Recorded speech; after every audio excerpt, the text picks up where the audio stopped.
بسم الله الرحمن الرحيم. الحمد لله نحمده ونستعينه ونستغفره ونؤمن به ونتوكل عليه ونعوذ بالله من شرور أنفسنا ومن سيئات أعمالنا. من يهده الله فلا مضل له ومن يضلله فلا هادي له. ونشهد أن لا إله إلا الله وحده لا شريك له. ونشهد أن سيدنا ومولانا محمدًا عبده ورسوله. أما بعد فإن أصدق الحديث كتاب الله وأحسن الهدي هدي محمد صلى الله عليه وسلم وشر الأمور محدثاتها وكل محدثة بدعة وكل بدعة ضلالة وكل ضلالة في النار. وبالسند المتصل منا إلى أستاذنا المكرم شيخنا المحترم العلامة الفخامة عاشق الرحمن القاسمي بن شيخ القراء الشيخ عزيز الرحمن أنه قال: حدثني وأجازني أستاذي الأعز وشيخي الأخص البارئ التقي النقي فريد عصره ووحيد دهره بقية السلف وحجة الخلف زبدة المحدثين قدوة المحققين مستجاب الدعوة ولي الله المسلم شيخ الحديث العلامة عبد الحق الأعظمي وشيخ الحديث العلامة نصير أحمد الدوبندي رحمهما الله تعالى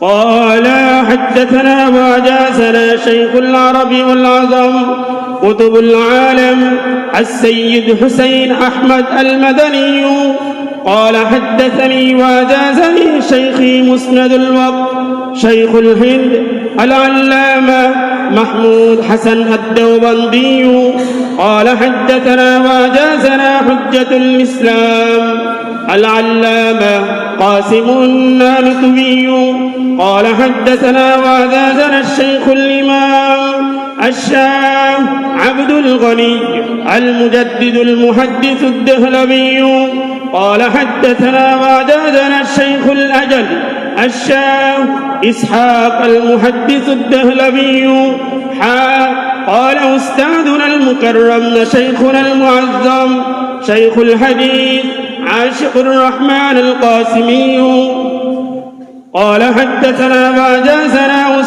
أستاذنا الشفيق وشيخنا العزيز محيي السنة وقامع البدعة المحقق المدقق شيخ الحديث مقبول حسين الأصفري الحسيني قال: قرأت على شيخ التفسير والحديث سيد المحدثين محمد إدريس القندلوي قال: حدثنا وأجازنا المحدث الجليل الفقيه النبيل خليل أحمد السهارنفوري قال: حدثنا وأجازنا المحدث العلام مزهر النانوتي قال: حدثنا وأجازنا الشيخ الأجل الشاه إسحاق المحدث الدهلوي قال: حدثنا وأجازنا سراج الهند الشاه عبد العزيز المحدث الدهلوي قال: حدثنا وأجازنا مسند الهند الشاه قطب الدين أحمد ولي الله بن عبد الرحيم المحدث الدهلوي قال: حدثنا وأجازنا أبو طاهر محمد بن إبراهيم القرني القردي المدني قال: حدثنا وأجازنا والدي الشيخ إبراهيم بن حسن القرني القردي قال: حدثنا وأجازنا السيد أحمد بن محمد القشاشي المدني قال: حدثنا وأجازنا الشيخ أبو المواهب أحمد بن علي بن عبد القدوس الشناوي المصري المدني قال: حدثنا وأجازنا الشيخ شمس الدين محمد بن أحمد بن محمد الرملي المصري قال حدثنا وأجازنا الشيخ زين الدين أحمد بن زكريا بن محمد الأنصاري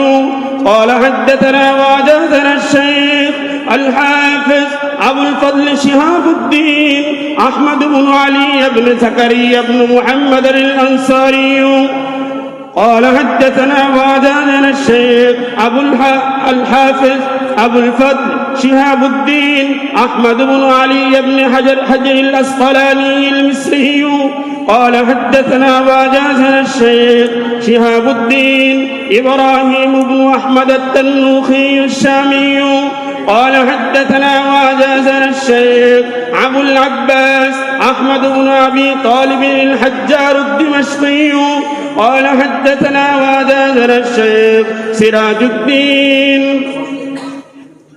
الدين حسين بن مبارك الزبيدي البغدادي قال حدثنا وأجازنا الشيخ أبو الوقت عبد الأول بن عيسى بن شعيب السجزي الهروي قال حدثنا وأجازنا الشيخ أبو الحسن عبد الرحمن بن مزفر داود الهروي قال حدثنا وأجازنا الشيخ أبو محمد عبد الله بن أحمد السرقسي الحموي قال حدثنا وأجازنا الشيخ أبو عبد الله محمد بن يوسف بن مطر بن صالح بن بشر الفربري البخاري قال حدثنا وأجازنا الشيخ الإمام الحمام الحافظ الحجة أمير المؤمنين في الحديث أبو عبد الله محمد بن إسماعيل بن إبراهيم بن المغيرة بن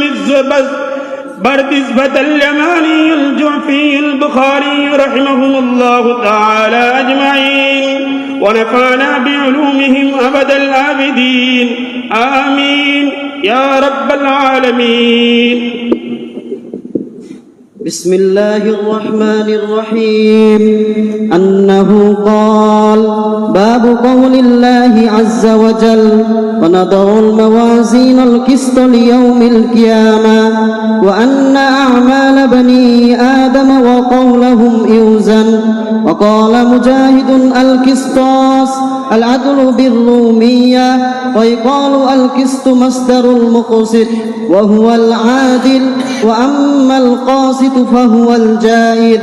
وبه قال حدثنا أحمد بن إسكاب قال حدثنا محمد بن فضيل عن أمارة بن القعقاع عن أبي زرعة عن أبي هريرة رضي الله تعالى عنه قال: قال النبي صلى الله عليه وسلم: كلمتان حبيبتان إلى الرحمن خفيفتان على اللسان ثقيلتان في الميزان، سبحان الله وبحمده سبحان الله العظيم.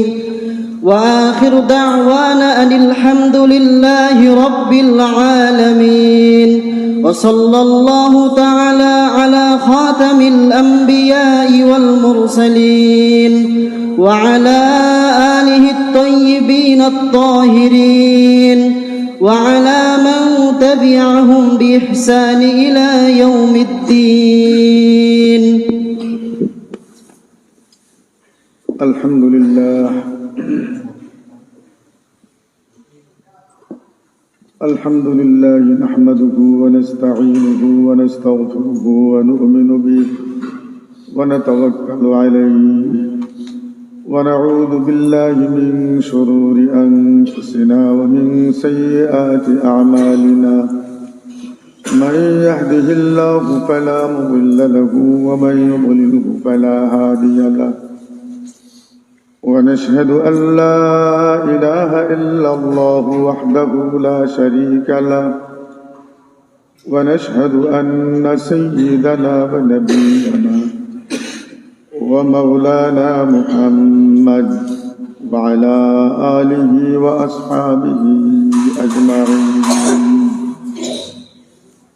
أما بعد، وبالسند المتصل منا إلى الشيخ الإمام الهمام الحافظ الحجة أمير المؤمنين في الحديث أبي عبد الله محمد بن إسماعيل بن إبراهيم بن مغيرة بن بردزبة الجعفي اليماني البخاري رحمه الله تعالى ونفعنا بعلومه وعلومهم آمين. بسم الله الرحمن الرحيم. أنه قال: باب قول الله: ونضع الموازين القسط ليوم القيامة وأن بني آدم بقوا أعمال بني آدم وقولهم يوزن أو توزن. وقال مجاهد: القسطاس العدل بالرومية، ويقال القسط مصدر المقسط وهو العادل، وأما القاسط فهو الجائر. وبه قال حدثنا أحمد بن أشكاب قال حدثنا محمد بن فضيل عن عمارة بن القعقاع عن أبي ذرعة عن أبي هريرة رضي الله تعالى عنه قال: قال النبي صلى الله عليه وسلم: كلمتان حبيبتان إلى الرحمن خفيفتان على اللسان ثقيلتان في الميزان سبحان الله وبحمده سبحان الله العظيم سبحان الله وبحمده سبحان الله العظيم سبحان الله وبحمده سبحان الله العظيم.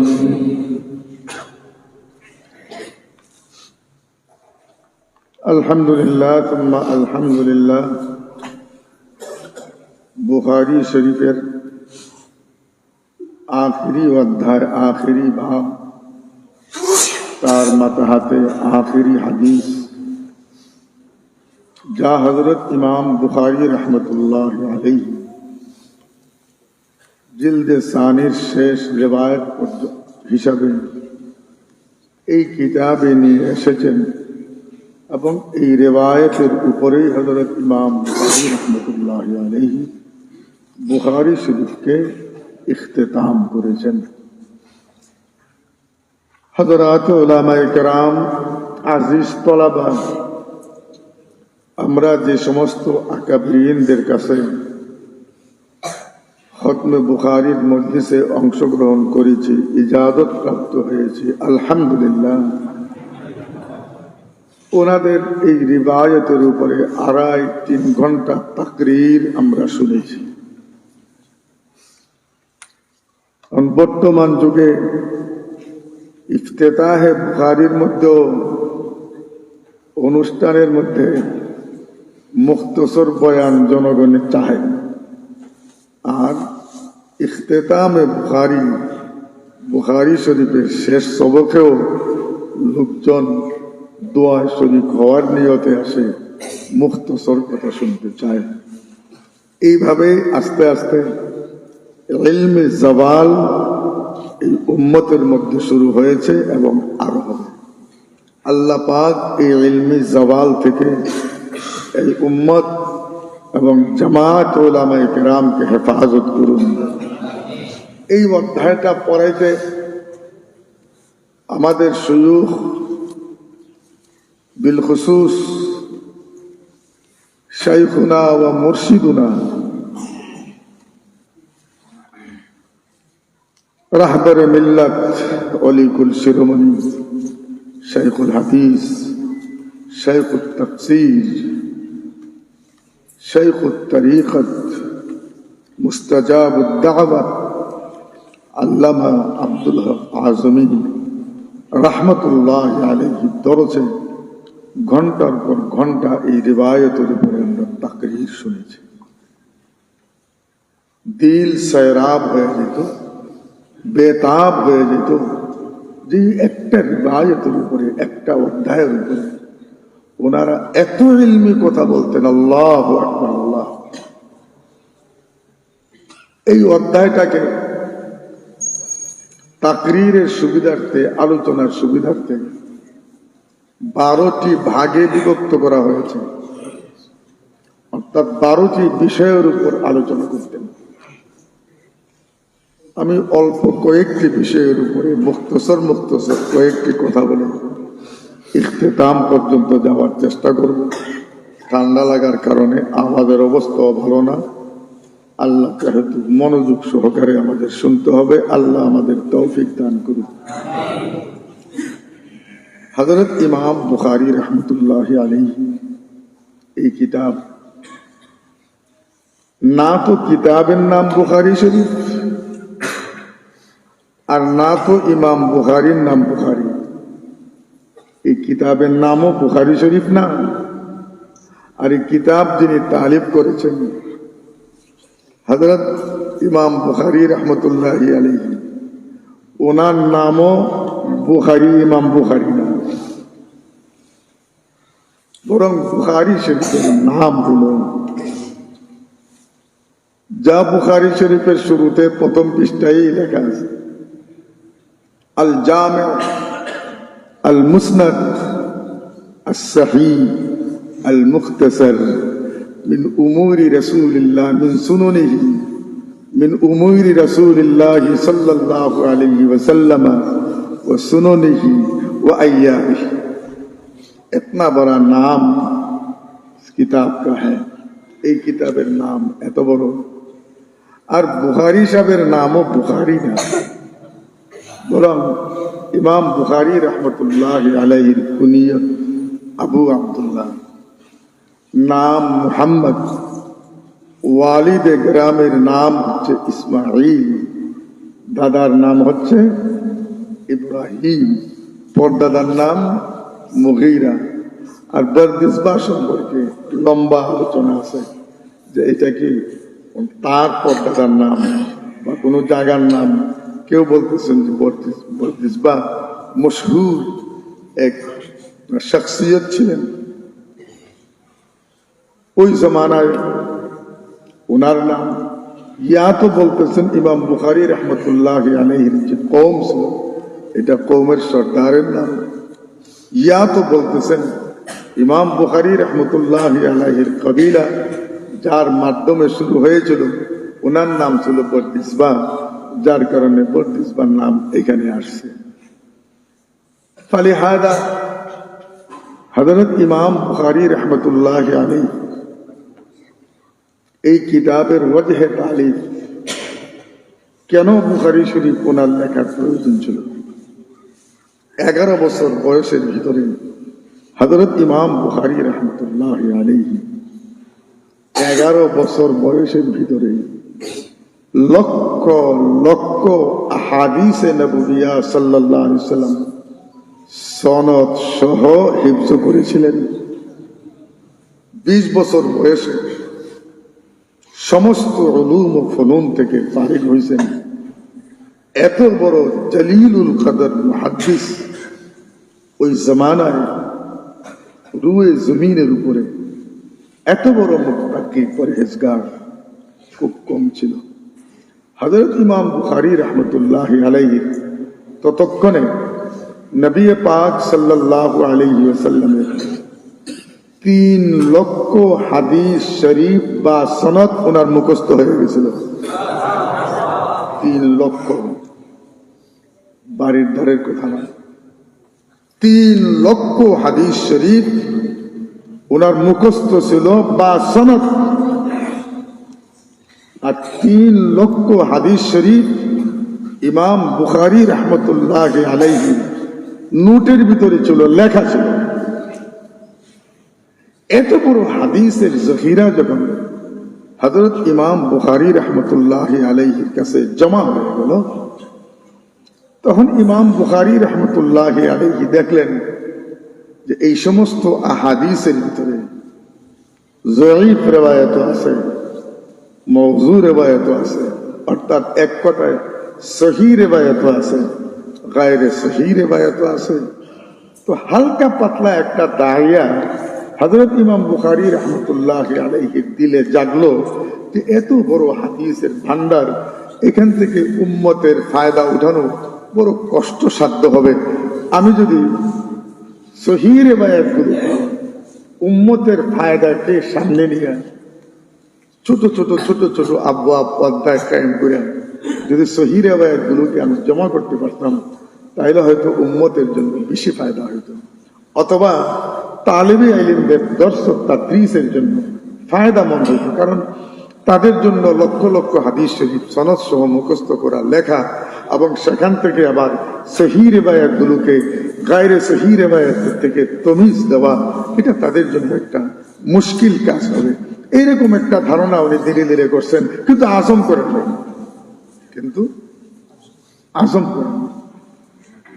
এরই মধ্যে উনার এক উস্তাদ তাকে বললেন, মুহাম্মদ, তুমি হাদিস শরীফের উপরে একটা তালিক করো।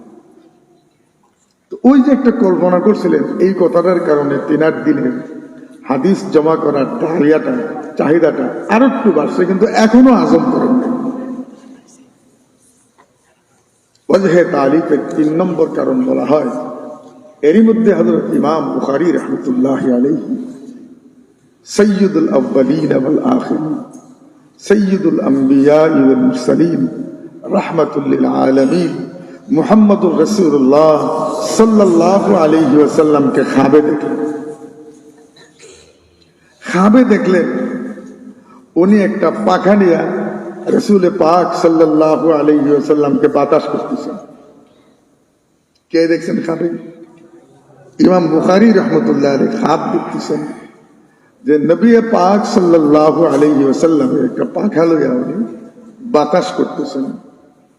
আর নবী পাক সাল্লাল্লাহু আলাইহি ওয়াসাল্লামের জিসিম মুবারকে মাসি আইসা বসতে চায়, কিন্তু পাখার বাড়িতে পাখা দেওয়া উনি মাসিগুলো তারাইয়া দিচ্ছেন। খাব শেষ। মুআব্বিরিনদের কাছে খাবের তাবির জিজ্ঞেস করলেন। এই জন্য এখানে একটা কথা মনে রাখতে হবে যে নবী পাক সাল্লাল্লাহু আলাইহি ওয়াসাল্লামকে খাবে দেখা, এই খাবের মাধ্যমে হুজুর পাক সাল্লাল্লাহু আলাইহি ওয়াসাল্লাম উম্মতকে আল্লাহর পক্ষ থেকে কোন একটা বিষয়ের দিকে ইশারা করেন, কোন একটা বিষয়ের দিকে ইশারা করেন।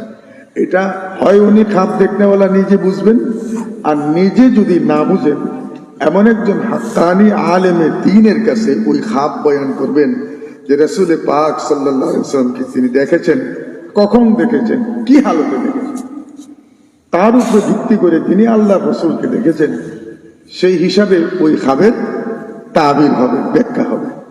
বহরহাল হাদিসে নিয়ামত হিসাবে জানে না আগামী খতম বুখারী পর্যন্ত হায়াত এই পাপিষ্টের আছে কিনা আল্লাহ পাক ভালো জানেন। আল্লাহ রাব্বুল আলামিন আমাকে বহুবার নবী পাক সাল্লাল্লাহু আলাইহি ওয়াসাল্লাম খাবের মধ্যে দিদার নসিব করছে। বুখারী শরীফ পড়ার আগেই আমি যে মাদ্রাসায় ছিলাম, ইসলামী আরবি মহাবিদ্যালয় জামিয়া সাদিয়া রায়দর, এই মাদ্রাসার বাণী বড় বুজুর্গ মানুষ ছিলেন, উপমহাদেশের মধ্যে বহুত বড় বুজুর্গ মানুষ ছিলেন হযরত সাদ সাহেব রাহমাতুল্লাহ আলাইহি। এই কারণে ওনার আওলাদ নামের সাথে সাদি লাগাইতেন।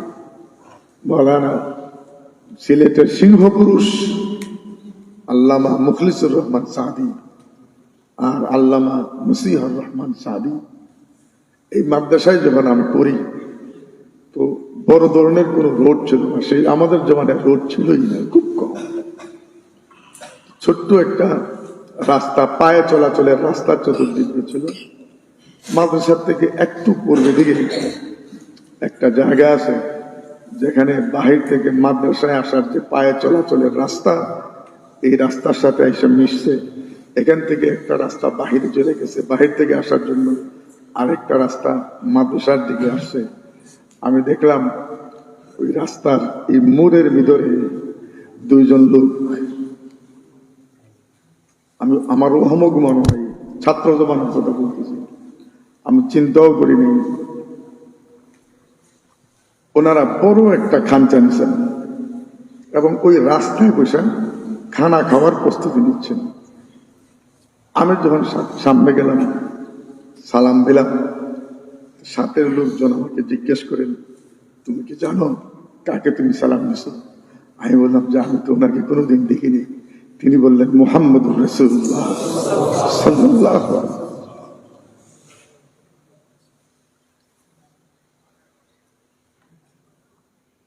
দ্বিতীয় ব্যক্তিকে আল্লাহ রসুল আমাকে পরিচয় করে দিলেন, ইনি হলেন সিদ্দিক আকবর রাদিয়াল্লাহু তাআলা। আমাকে বললেন খানা খাওয়া আমাদের সাথে। আমি বিনা প্রশ্নেই দুজনের সাথে খানার প্লেটে বসে গেলাম এবং একসাথে খানা শুরু করলাম, তিনজন।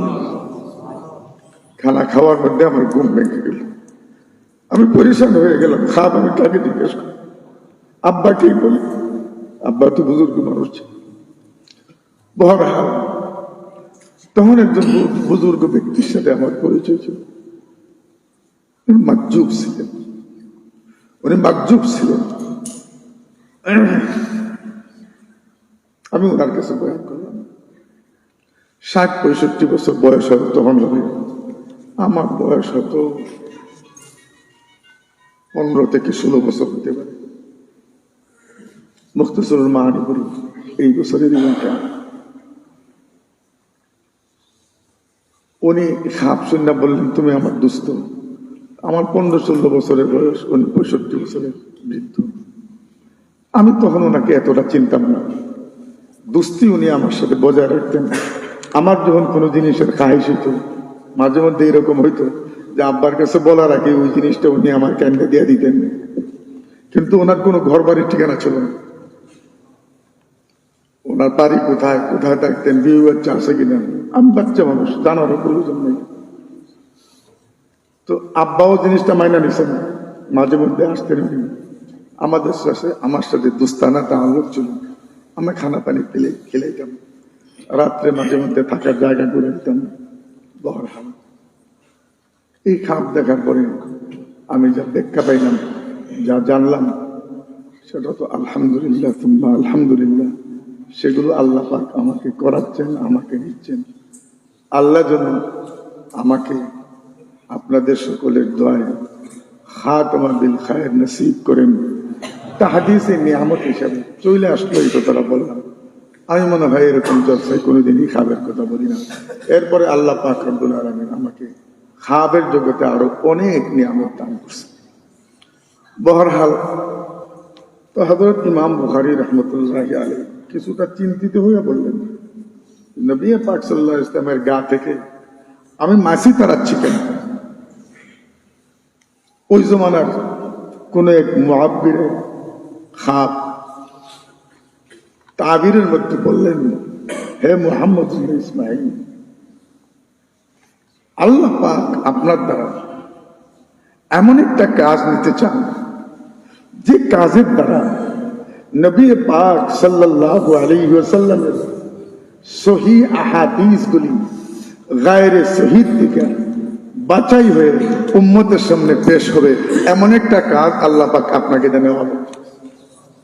হযরত ইমাম বুখারী রাহমাতুল্লাহ আলাইহি বলেন, এই খাব দেখার পরে আমার আজম হয়ে গেল যে না, আমি একটা কিতাব লিখব যেখানে শুধু সহিহ রিওয়ায়াতগুলো থাকবে, গায়রে সহিহ রিওয়ায়াতগুলো থেকে সহিহ রিওয়ায়াতগুলোকে আমি তরতিব দিব। এই ওয়াজহে তালিফের মধ্যে কথাগুলো বলা হয়েছে। এই কারণে হযরত ইমাম বুখারী রাহমাতুল্লাহি আলাইহি লক্ষ লক্ষ আহাদিসে নবুয়ত থেকে বাছাই করে চয়ন করে বুখারী শরীফের তালিফ শুরু করলেন, লেখা শুরু করলেন। এমনই ভাবে লিখতে শুরু করলেন, ওই খাবের পরে এমন ভাবে আজম করলেন, পুখতা ইরাদা করলেন যে এত বড় একটা মুবারক সুসংবাদ নবী পাক সাল্লাল্লাহু আলাইহি ওয়াসাল্লামের খাবের মাধ্যমে আমি পাইছি।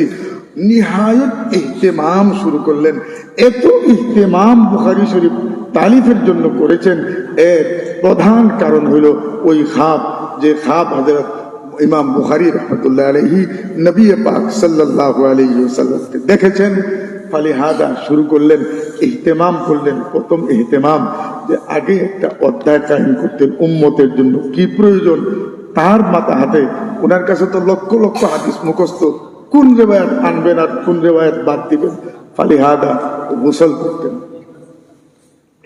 এক একটা রেওয়ায়াতের জন্য, কমপক্ষে ওযু তো করতেনই, 2 রাকাত নামাজ পড়তেন, অতঃপর ইস্তেখারা করতেন, আল্লাহর কাছে সাহায্য চাইতেন। হে আল্লাহ, আমার কাছে এত রেওয়ায়াত আছে নবী পাক সাল্লাল্লাহু আলাইহি ওয়াসাল্লামের, সহিহ হাদিস ও এত সহিহ হাদিস আমার কাছে আছে, আমি কোন হাদিসটা এই তরজমাতুল বাবের মাথা হাতে এই অধ্যায়ের নিচে আনবো। তো যখন ওনার ইনকিশাফে কলবি হইতো, অথবা গায়বী কোনো ইশারা পাইতেন, অথবা ইলহাম হইতো, তখন হযরত ইমাম বুখারী রাহমাতুল্লাহ আলাইহি একটা হাদিস শরীফ, একটা রিওয়ায়াত লিখতেন, আবার গোসল করতেন, আবার 2 রাকাত নামাজ পড়তেন, আবার ইস্তেখারা করতেন, আরেকটা রিওয়ায়াত আনতেন, আবার ইস্তেখারা করতেন, 2 রাকাত নামাজ পড়তেন, ইস্তেখারা করতেন, আরেকটা রিওয়ায়াত লিখতেন। এত ইহতেমাম হযরত ইমাম বুখারী রাহমাতুল্লাহ আলাইহি বুখারী শরীফের তালিফের জন্য করেছেন। শায়দ কোন মুসান্নিফিন হযরত এত বেশি ইহতেমাম হাদিস শরীফের কিতাব লেখার ক্ষেত্রে, তালিফের ক্ষেত্রে করেননি। সঙ্গত কারণেই হযরত ইমাম বুখারী রাহমাতুল্লাহ আলাইহির 6 লক্ষ রিওয়ায়াত ওনার কাছে থাকার পরেও এই বুখারী শরীফ লিখতে ওনার 16টি বৎসর সময় লেগেছে। গোসল করা, ওযু করা, ইস্তেখারা করা। বরঞ্চ কেউ কেউ তো এই কথাও বলেন, শুধু ইস্তেখারা নয়, ইস্তেখারা করে বসে থাকতেন যতক্ষণ পর্যন্ত ইলহাম না হতো, ততক্ষণ পর্যন্ত একটা রিওয়ায়াত লিখতেন না।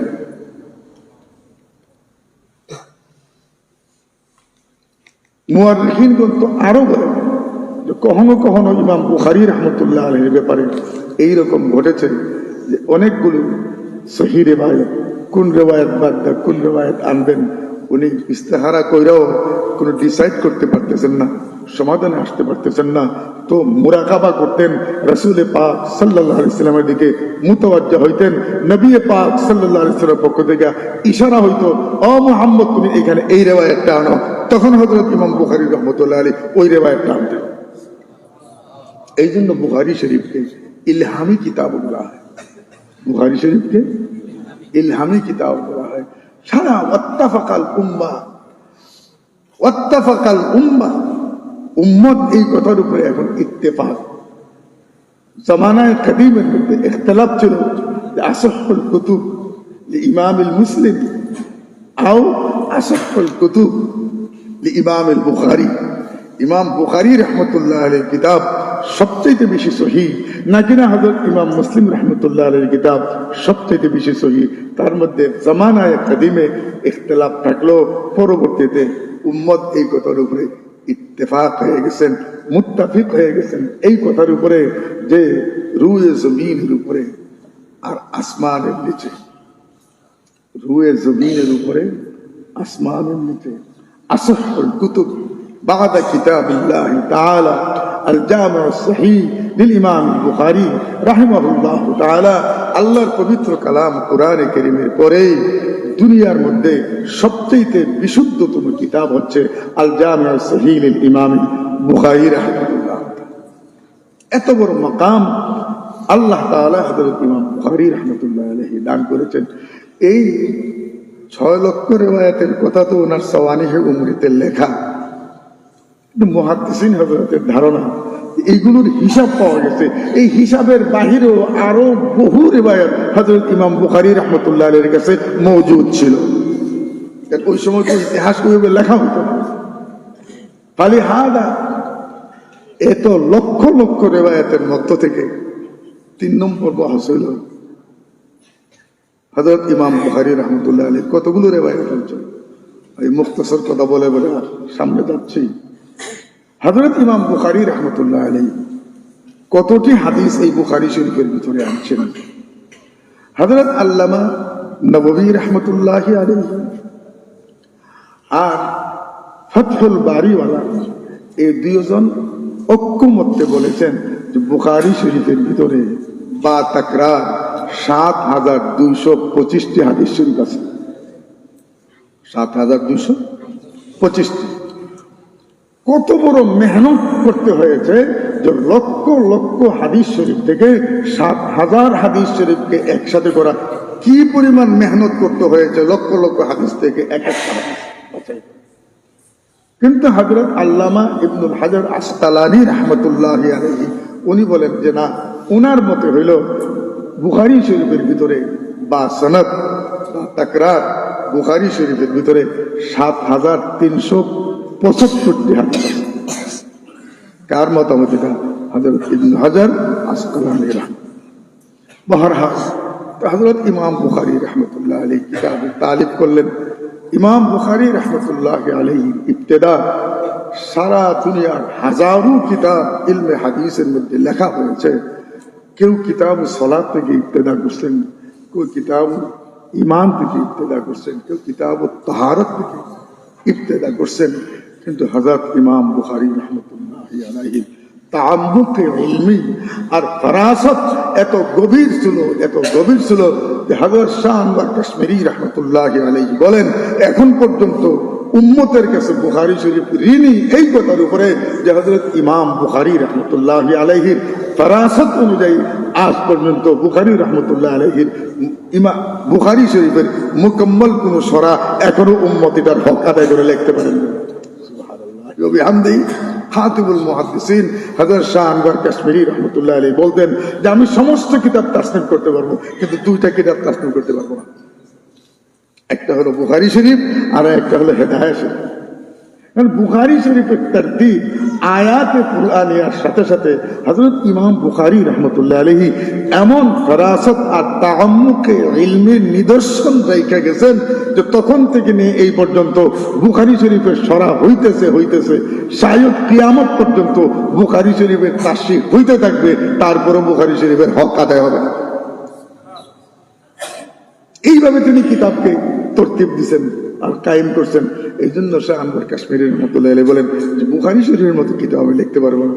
আর হেদায়েত শরীফ এমন ভাবে মাসাইলগুলো তারতিব দেওয়া হয়েছে, যদি হেদায়েত পরিপূর্ণভাবে কোন আলিম বুঝেন তো রুয়ে জমিনের ভিতরে তার চেয়ে বড় পণ্ডিত হইতে পারেন। যত মাসাইল যা গেছে, যা আছে, যা সামনে আসবে, গৌর ফিকির করলেই তার সমাধান পাওয়া যায়, গৌর ফিকির করলেই তার সমাধান। এই জন্য উনি বলতেন যে না তো বুখারী শরীফ আমি লিখতে পারবো আর না তো আমি হেদায়েত শরীফ লিখতে পারবো। বহরহাল তো হযরত ইমাম বুখারী রাহমাতুল্লাহ আলাইহি ইবতিদাও আনুকা, বুখারী শরীফ কিতাবও আনুকা, এমন একটা আনুকা ইবতিদা করছেন, বাবুল ওহীর দ্বারা ইবতিদা করছেন। কোন কোন নুস্কার মধ্যে কিতাবুল ওহী আছে। বহরহাল আমরা যে নুস্কা পড়াইতেছি নুস্কা তো বাবুল ওহী আছে। তো বাবুল ওহীর দ্বারা ইবতিদা করছেন।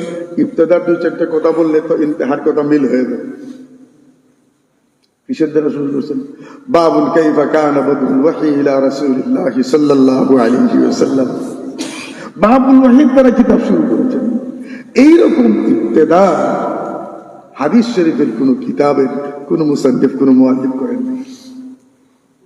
ওইখানে শুরুতে তোমাদের আসাদা বলছেন, আমিও বলছি যে হযরত ইমাম বুখারী রাহমাতুল্লাহ আলাইহির মাকসাদ ওহীর সাথে পরিচয় করাইয়া আল্লাহ পাক রব্বুল আলামিনের ওয়াহদানিয়তকে সাবিত করা, যে ওয়াহদাহু লা শারীকা লাহর পক্ষ থেকে যতক্ষণ পর্যন্ত ওহী না আসবে ততক্ষণ পর্যন্ত নবীর নবুয়ত সাবিত হবে না, আর যতক্ষণ পর্যন্ত নবীর নবুয়ত প্রমাণ না হবে ততক্ষণ পর্যন্ত ওনার উপরে উম্মতের জন্য ঈমান আনা জরুরি না। আমি মুখতাসার বলতেছি, বহস একটা ব্রেকে চলে যেতেছে। আগে তো নবীর নবুয়ত সাবিত হবে, নবীর নবুয়ত সাবিত হইতে গেলে ওহী আসতে হবে। ওহী কার পক্ষ থেকে আসে? ওহী কার পক্ষ থেকে আসে? সঙ্গত কারণেই হযরত ইমাম বুখারী রাহমাতুল্লাহ আলাইহি বাবুল ওহীর মাধ্যমে কিতাবুত তাওহীদের দ্বারাই শুরু করেছেন, তাওহীদের বয়ান দ্বারাই শুরু করেছেন, আর সর্বশেষ কিতাবও হযরত ইমাম বুখারী রাহমাতুল্লাহ আলাইহি তাওহীদের দ্বারাই শেষ করছেন। আউয়াল শুরুর দ্বারাও আল্লাহ পাকের ওয়াহদানিয়ত সাবিত করছেন,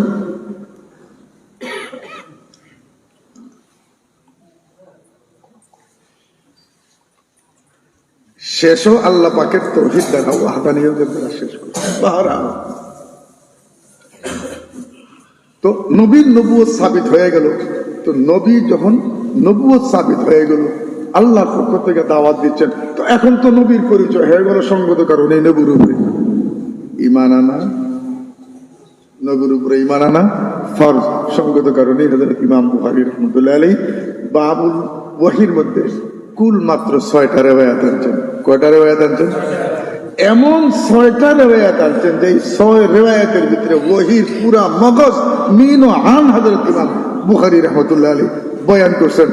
আমরা শায়দ যদি 100 রিওয়ায়াত বয়ান করি, তারপরে ওই 6 রিওয়ায়াতের ভিতরে যে জিস্ট, যে মগজ, যেভাবে ঈমান ও ইশারাতান ইখতিসারান ও ইজমালান হযরত ইমাম বুখারী রাহমাতুল্লাহি আলাইহি আল্লাহর ওয়াহদানিয়ত এবং ওহীর বাপটাকে সাবিত করে নবীর নবুয়তকে সাবিত করছেন, শায়দ এইরকম ইবতিদা অন্য কোন কিতাবের মধ্যেই নেই। ফলে হাদা এরপরে কিতাবুল ঈমান শুরু করছেন। এখন তোমরা এই নবীর পরিচয় করছো, ইমানদার হও। ঈমান যখন হয়ে গেছে, তখন আমালের প্রশ্ন আসে। তো হযরত ইমাম বুখারী রাহমাতুল্লাহি আলাইহি কিতাবুস সালাত শুরু করবেন, কিন্তু কিতাবুস সালাত যেন শুরু করেন নাই, কারণ সালাতের জন্য তাহারত হইল শর্ত, সালাতের জন্য তাহারত হলো শর্ত। ফলে হাজার শর্তকে আগে মুকদ্দম করছেন, অতঃপর মাশরুতকে হযরত ইমাম বুখারী রাহমাতুল্লাহি আলাইহি পরে বয়ান করেছেন। ফলে হাজা এইভাবে তরতিব কায়েম করেছেন। যেই বাবটা আমাদের সামনে এখন শেষ বাব হিসাবে তিলাওয়াত করা হয়েছে, তার মধ্যে জমানায় কাদিমের মধ্যে হযরত ইমাম বুখারী রাহমাতুল্লাহি আলাইহির উপরে ইশকাল যে উনি এত বড় একজন ইমাম, আমিরুল মুমিনিন ফিল হাদিস, অথচ রাসূল পাক সাল্লাল্লাহু আলাইহি ওয়াসাল্লামের হাদিস শরীফের মধ্যে আছে কুল্লু আমরিন যিবালিন লাম ইবদা বিসমিল্লাহি তাআলা ফাহুয়া আবতার ওয়া ফি রিওয়ায়াতিন কুল্লু আমরিন যিবালিন লাম ইবদা বিলহামদিল্লাহি তাআলা আও বিলহামদিল্লাহ ফাহুয়া আবতার وفي رواية ثالث قال رسول الله صلى الله عليه وسلم كل أمر جبال لم يبدأ باسمه تعالى أو بذكره تعالى فهو أخطأ। عموما مشهور 3টা রিওয়ায়াত যে যখন কোন কাজ আমরে জিবাল শুরু করা হয়, ইয়া তো বিসমিল্লাহ দ্বারা শুরু করা, ইয়া তো হামদালাত দ্বারা শুরু করা, ইয়া তো আল্লাহ পাকের কোনো একটা নাম দেয়া, একটা জিকির দ্বারা শুরু করা। তো হযরত ইমাম বুখারী রাহমাতুল্লাহি আলাইহি বিসমিল্লাহির রহমানির রহিম দ্বারা শুরু করছেন। আর দুনিয়ার तमाम মুসান্নিফিন হযরত বিসমিল্লাহির রহমানির রহিম আলহামদুলিল্লাহি রাব্বিল আলামিন। তো উনাদেরকে যদি জিজ্ঞেস করা হয় আপনারা তাসমিয়া দ্বারা শুরু করার সাথে সাথে আবার হামদালা কেন শুরু করলেন, তিনি বললেন ইত্তাবান লিল কুরআন, কুরআনের ইত্তেবা করে আমরা আগে বিসমিল্লাহ লিখছি, অতঃপর হামদালার বয়ান করছি। কেন? আল্লাহ তাবারক ওয়া তাআলা পবিত্র কালামে পাক শুরু করেছেন কিসের দ্বারা? হামদালার দ্বারা, আলহামদুলিল্লাহি রাব্বিল আলামিন। ফলে হাদা হযরত ইমাম বুখারী রাহমাতুল্লাহি আলাইহির উপরে ইশকাল হয়ে গেল, উনার মতো এত বড় জলিলুল কদর একজন মুহাদ্দিস, আমিরুল মুমিনিন ফিল হাদিস, উনি কিভাবে শুধু বিসমিল্লাহ দিয়ে কিতাব শুরু করলেন, হামদালা কেন আনেন না? তালিমুল ইসলামও যদি হয় তো বিসমিল্লাহর পরে হামদালা আছে, মিজান মুনশাই বিসমিল্লাহর পরে হামদালা আছে, নাহবে মীর বিসমিল্লাহর পরে হামদালা আছে, হর কিতাব বিসমিল্লাহর পরে কি আছে? হামদালা আছে। আলহামদুলিল্লাহ বিসমিল্লাহির রহমানির রহিম আলহামদুলিল্লাহি রাব্বিল আলামিন। ফালিহাদা হযরত ইমাম বুখারী রাহমাতুল্লাহি আলাইহি এত বড় একটা কিতাবের আগাজ করলেন, খালি বিসমিল্লাহ বললেন আর কিতাবুল্লাহর ইত্তেবা করলেন না, হামদালা বললেন না। ফালিহাদা হযরত ইমাম বুখারী রাহমাতুল্লাহি আলাইহির পক্ষ থেকে উনার জমানার পরে মুসান্নিফিন হযরত, মুশাররিহিন হযরত, নুটকারীরা, কিবারে মুহাদ্দিসিন হযরত জবাব দিয়েছেন। একটা জবাব মাত্র আমি বলবো, তারপরে আগে বলবো। ধৈর্য ধরে বলতে হবে।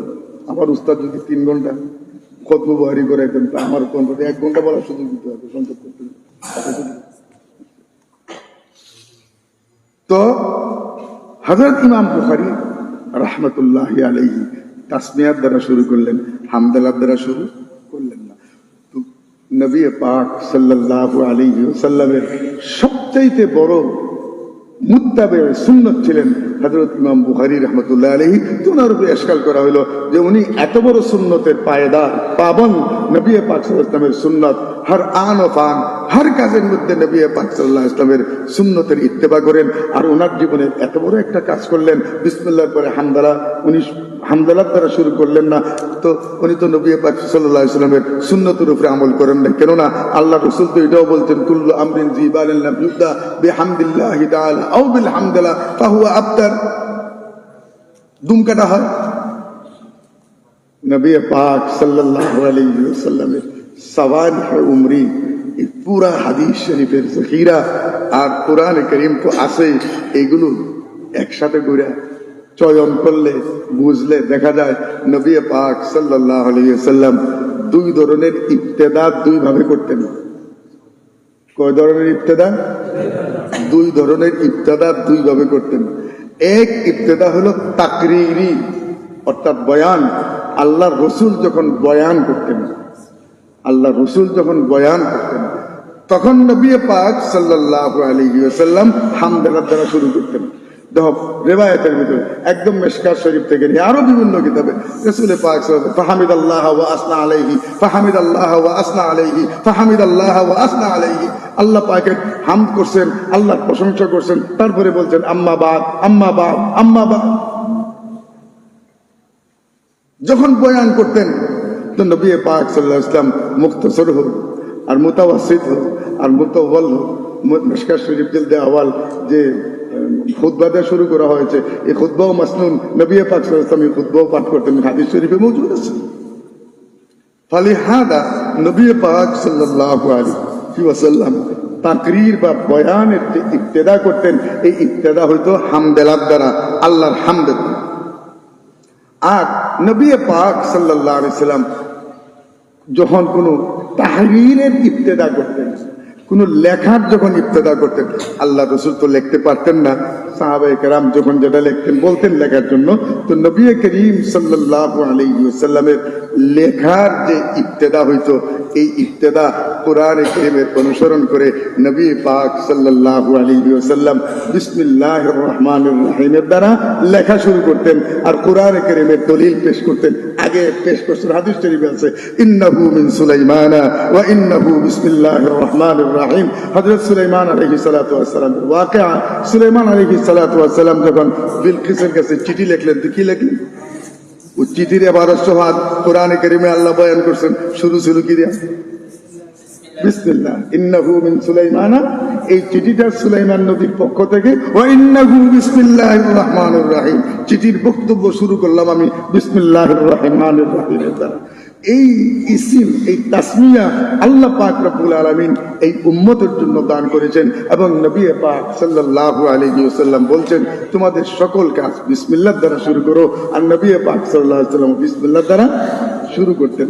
এখন আমি বলি যে নবী পাক সাল্লাল্লাহু আলাইহি ওয়াসাল্লামের বয়ান হামদালার দ্বারা শুরু হইতো, আর লেখা হিরাকালের চিঠি দেখেন বিসমিল্লাহির রহমানির রহিম, কিসরার কাছে চিঠি দেখেন বিসমিল্লাহির রহমানির রহিম, আরো চিঠি আছে বিসমিল্লাহির রহমানির রহিম।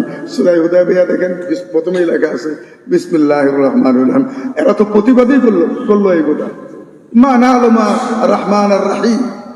সূরা হুদায়বিয়া তারা বললো রহমান রাহিমকে তো আমরা চিনি না, ওয়ালাকিন নুকতুব বিসমিল্লাহি সুবহান বিসমিল্লাহি তাআলা, আমরা যে নামে আল্লাহকে চিনি, আল্লাহর নাম দিয়ে আপনি চুক্তি লেখা শুরু করেন বিসমিল্লাহির রহমানির রহিমের দ্বারা না, কেন রহমান রাহিমকে আমরা চিনি না। তারা প্রতিবাদ করল, নবী পাক সাল্লাল্লাহু আলাইহি ওয়াসাল্লাম এটা বাদ দেই, বিসমিল্লাহ আল্লাহর নাম দিয়ে লেখা শুরু করলেন।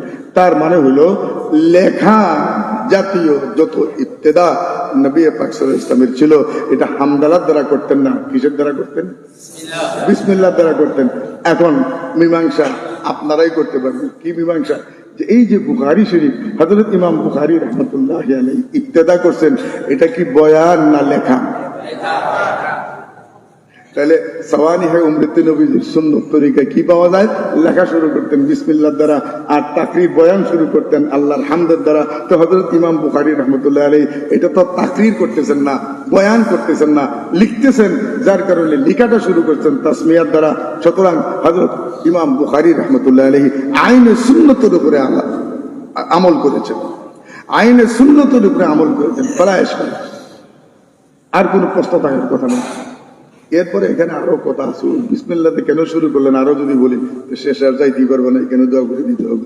এই পর্যন্ত থাক, যদি আগামী বছর কুলায় তবিয়তে বাঁচায় রাখে তাহলে নতুন ছাত্র আসবে তাদের সামনে বলবো। ফলে হাদা এই যে বাবটা আমরা করলাম, বাবু কওলিল্লাহি ওয়া নাযাউল মাওয়াজিনাল কিসতা লিয়াউমিল কিয়ামা, এটা একটা মূল অধ্যায়ের পেছনে আনছেন, একটা কিতাবের নিচে আনছেন। এই কিতাবের নাম বুখারী শরীফের সর্বশেষ যে কিতাব নামকরণ করেছেন, ওয়াজা করেছেন নাম হযরত ইমাম বুখারী রাহমাতুল্লাহ আলাইহি, এই কিতাবটার নাম হলো কিতাবুর রাদ্দ আলাল জাহমিয়্যা ওয়া গায়রিহিম ওয়াত তাওহীদ। কিতাবুর রাদ্দ আলাল জাহমিয়্যা ওয়া গায়রিহিম ওয়াত তাওহীদ, অর্থাৎ ইমাম বুখারী রাহমাতুল্লাহ আলাইহি কিতাব শুরু করেছেন ও তাওহীদ দ্বারা, কিতাব শেষটাও করতেছেন তাওহীদের দ্বারা। এই কিতাবের ভিতরে 58টা বাব আছে। কয়টি বাব? 58টি বাব। 50 আর 58টি বাব আছে, অর্থাৎ 58টি ছোট ছোট অধ্যায় আছে। এই 58টি অধ্যায়ের মধ্যে সর্বশেষ অধ্যায় হইল বাবু কওলিল্লাহি ওয়া নাযাউল মাওয়াজিনাল কিসতা লিয়াউমিল কিয়ামা। ওয়া নাযাউল মাওয়াজিনাল কিসতা লিয়াউমিল কিয়ামা, আল্লাহ তাআলা বলতেছেন কিয়ামতের দিন আমি ইনসাফের পাল্লা কায়েম করব। কিয়ামতের দিন ইনসাফের পাল্লা, মিজান মানে পাল্লা, যে ওজন করা হয়, ওজনের পাল্লা আমি কায়েম করব, কিন্তু এটা হবে আল কিসত, বড় ইনসাফ ভিত্তিক ওজন করবেন আল্লাহ, ইনসাফ ভিত্তিক। কোন বান্দার উপরে আল্লাহ তাবারক ওয়া তাআলা জুলুম করবেন না। ওয়া নাযাউল মাওয়াজিনাল কিসত, ইনসাফ ভিত্তিক ওজন আল্লাহ তাআলা করার জন্য মিজানের পাল্লা কায়েম করবেন। ফলে হাদা এখানে কিস্তুনের দুইটা মানা হয়, এক মানা হয় আদল ইনসাফ আর আরেক মানা হয় জবর জাহির। ফলে হাদা হযরত ইমাম বুখারী রাহমাতুল্লাহি আলাইহি বলতেছেন ওয়াকালা মুজাহিদুন আল কুস্তাসু আল আদল, উস্তাদ থেকে যখন কিস্তুন হয় তাহলে তার মানা হয় আদল ইনসাফ। বলতেছেন এই শব্দটা হলো রুমি, এর মধ্যে আলাদা একটা বহস। রুমি হলেও একটা কথা বললেই এই জায়গাতে সামনে চলে যায়, সেটা হলো এই লফজটা আল কিস্ত, এই লফজটা রুমি কিন্তু আরবীয়। কাইফা মাত্তাফাক, আরবির সাথে রুমি শব্দটাও কি হয়ে গেছে, মিলে গেছে। فلهذا وقال مجاهد القسطاس والقسطاس العدل بالرومية ويقال القسط مصدر المقسط, এটা যদি মুকসিত থেকে যদি তার মাসদার হয় তারে ওয়াল আদিল, আদিল এটা হলো ইনসাফ। ওয়া আম্মাল কাসিদ, এটা যদি কাসিদের কাসিদ থেকে যদি মাসদার হয় তাহলে তার মানে হলো ফাহুয়াল জাইজ। এরপরে হযরত ইমাম বুখারী রাহমাতুল্লাহি আলাইহি সনদের দ্বারা রিওয়ায়াতের আঘাত করবেন, কিন্তু এই কিতাবের মধ্যে সর্বশেষ এই রিওয়ায়াত কি নিয়তে হযরত ইমাম বুখারী রাহমাতুল্লাহি আনবেন, কি বুঝাইতে চাচ্ছেন, কাদের পক্ষে এবং কাদের বিপক্ষে কিতাবুত তাওহীদের মধ্যে এই ভাবটা আনছেন। এর উদ্দেশ্য হইল যে ইসলামের নামে ওই জমানায়ও অনেকগুলি ফিরকা ছিল, 4টা ছিল মশহুর, আরো 4টা ছিল গায়রে মশহুর, এই 8টা ফিরকা বাতিলা। আর বর্তমান জমানায় কতগুলো ফিরকা বাতিলা তার কোনো শেষ নেই। এই মশহুর ফিরকা বাতিলা এটা হলো আপনার জাহামিয়া, কাররামিয়া, কাদরিয়া, মুতাজিলা ওয়াগায়রা। এই এদের মধ্যে একটা জামাত বড় প্রতিষ্ঠিত ছিল, এটার নাম হলো, এই জামাতের নাম ছিল হলো মুতাজিলা। জামাতের নাম কি ছিল? মুতাজিলা। এরা যুক্তি ছাড়া ইসলামের কোন হুকুম মানত না। তার সাথে আরো আছে, এদেরকে সামনে নিয়ে কথাগুলি বলি। এরা যুক্তি ছাড়া ইসলামের কোন হুকুম মানত না। যুক্তিতে না আসলে এটা কিসের কথা, যে কথা যুক্তিতে আসে এটা তারা মানত, যেটা যুক্তিতে আসে না এটা তাদের পক্ষ থেকে বানাই একটা তাবিল করতো, ব্যাখ্যা করে তারপরে ওইটারে মানত। কারণ কোরআনের আয়াত যুক্তির ভিতরে আসে না, তখন এটা তো মানতে তারা বাধ্য, তাহলে কাফির হয়ে যাবে, জমানা তাদেরকে কুফরি ফতোয়া দিবে। সুতরাং ওই আয়াতের তাদের মন গড়া একটা ব্যাখ্যা করতো, তাহরিফ করতো। তাহলে হ্যাঁ, ওরা বলে এই কথা যে এইখানে যে নবী পাক সাল্লাল্লাহু আলাইহি ওয়াসাল্লাম যে রিওয়ায়াতটা সামনে আনতেছেন, মূল বিষয়টাকে বলতেছেন, ওয়া আন্না আ'মালা বানি আদম ওয়া কাওলাহুম ইউজান। বনি আদম মানব সন্তানের সমস্ত আমাল কর্মকাণ্ড তো নেকি বদি পাল্লায় ওজন তো হবেই, বরং মানব সন্তান মানুষেরা মুখে যা কথাবার্তা বলে সেটাও নেকি বদির পাল্লায় অর্থাৎ মিজানের পাল্লায় ওজন করা হবে। আমল তো হবে, আমল তো নেক আমলও ওজন হবে, বদ আমলও ওজন হবে, কিন্তু ওয়া কাউলাহু মানুষের মুখের কথা এটাকেও মিজানের পাল্লায় ওজন দেওয়া হবে। মুতাজিলারা বলে কাইফা ইউমকিন, এটা কিভাবে সম্ভব? এটা আর যার দৈর্ঘ্য প্রস্থ নাই, গভীরতা নাই, যে জিনিসের কোনো জিসিম নাই, সুরত নাই, শকল নাই, ধরা যায় না, ছোঁয়া যায় না, এটা আবার পাল্লায় ওজন হবে কিভাবে? যুক্তিতে আসে না। কি আসে না? যুক্তিতে আসে না।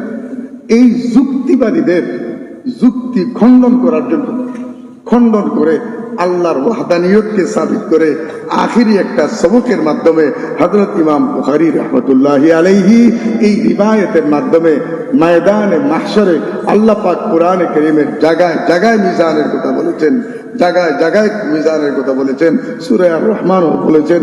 তো মিজানের পাল্লা যে কায়েম হবে, নেকি বদি যে ওজন হবে, চাহে মুতাজিলা দুনিয়ার বুদ্ধিজীবীরা এবং দুনিয়ার বুদ্ধিজীবীরা এটা কি কয় আকলমন যুক্তিবাদীরা, দুনিয়ার বুদ্ধিজীবীরা যুক্তিবাদীরা যদি নাও মানে, বিশ্বাস যদি নাও করে, হযরত ইমাম বুখারী রাহমাতুল্লাহি আলাইহি বলতেছেন কোরআনে কারীমের আয়াত দ্বারা এবং নবী পাক সাল্লাল্লাহু আলাইহি ওয়াসাল্লামের রিওয়ায়াত দ্বারা এটা আমি প্রমাণ করে দিলাম যে অবশ্যই অবশ্যই ময়দানে মাহশরে মিজান টাইম করা হবে, নেকি বদি ওজন করা হবে।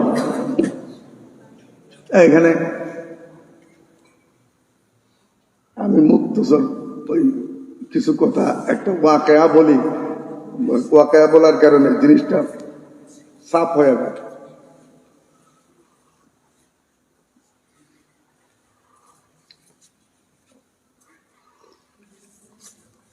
ওয়াকিয়া আমার না, এটা বড়দের ওয়াকিয়া। এক দেশে ছিল এক বাপ, তার ছিল এক ছেলে, ছিল তারা মোটামুটি গরিব। হাট বাজারের সময় বাজার মাথায় ঘাড়ে বহন করে মানুষের বাড়ি বাড়ি পৌঁছাই দিত, তারা কিছু কামাই করতো, ওর দ্বারা সংসার চলতো। ছেলে বললো যে আপা কষ্ট মষ্ট করে দিদি, গরু তো কিনতে পারবো না, বেশি দাম, খচ্চরও মোটামুটি বেশি দাম, যদি একটা গাধা আমরা কিনতে পারি, ছোট মোটো আছে, অল্প দাম, আমাদের কষ্টটা কম হবে আর মানুষের মালামাল বেশি বহন করতে পারবো, রুজিটাও বেশি হবে। বাবা বললো যে বাবা ঠিকই বলছো। মুক্তসর বলতেছি, গেল হাটে যায় কি কিনলো? গাদা কিনলো, রওনা দিছে। বাবা চিন্তা করলো যে ছেলেটা কষ্ট করছে, আচ্ছা ছেলেটা গাদার উপরে যাক, আমি টান্ডা নেই। নিজের ছেলেটাকে গাদার উপরে বসাইছে, আর বাবা হইলো গাদাটাকে টান্ডা নিয়ে যেতেছে। বাজারের কিছু দূর যাইতে না যেতে একদল বুদ্ধিজীবী বসে রয়েছে, একদল যুক্তিবাদী বসে রয়েছে। এরা বললো দেখ ছেলেটা কত বড় বিয়াদব, কত বড় বিয়াদব ছেলেটা, বাপটা হাইটা যাইতেছে আর হে হইল গাদার উপর সর হয়ে যেতেছে। এটা কি যুক্তিযুক্ত হইল? বাবা করে বাবা কথাটা তো ঠিক, এই কাজটা তো যুক্তিযুক্ত না। আব্বা আমি নামছে নাম, বাবা খালি যাবো কি জন্য গাদাটা, তুমি উপরে উঠো। এবার বাপ বসতে হলো গাদার পিঠে, আর ছেলে হলো গাদারা টান্ডা নিয়ে যেতেছে।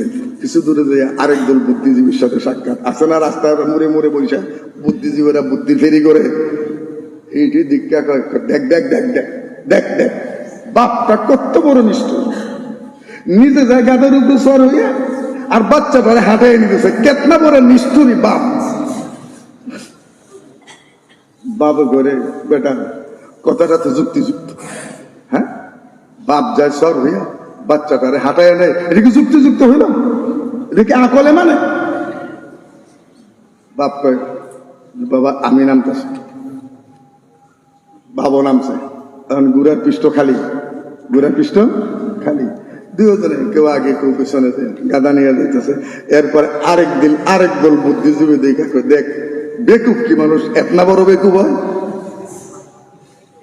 গাদাটা লইয়া দিতেছে, বাপ আছে বেটা আছে, হয় বাপ সোয়ার হবে না হয় বেটা সোয়ার হবে।